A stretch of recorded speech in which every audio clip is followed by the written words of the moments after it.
ඔය ෂර්ට් එක දැන් කීපාරක් මහලා අඳිනවද? වෙන ඇඳුමක් ගන්න පුළුවන් නේ. ඒක පරණ වෙලා නෑ. තව අඳින්න පුළුවන්. තාත්තේ ඕ පුතා. මේ ෂර්ට් එක හරි ඇඳන් යන්න.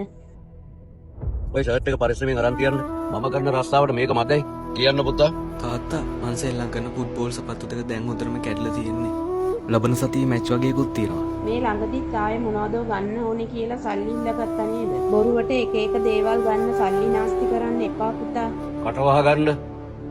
පුතා මං ඊට සල්ලි හොයලා දෙන්නම්. හරි තාත්තේ හරි. ඉල්ලනකොට මේ හැම දෙයක්ම අරන් දීලා ඔයා තමයි පුතාව නරක කරන්නේ. මම පොඩි කාලේ මොන හරි ගන්න තාත්තෙන් ඇහුවාම තාත්තයින් බැලුම් විතරයි ඇහුවේ.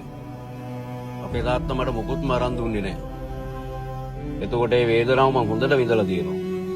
ඒ නිසා මගේ පුතාට ඒ වේදනාව කවදාවත් දැනෙන්න දෙන්නේ නැහැ.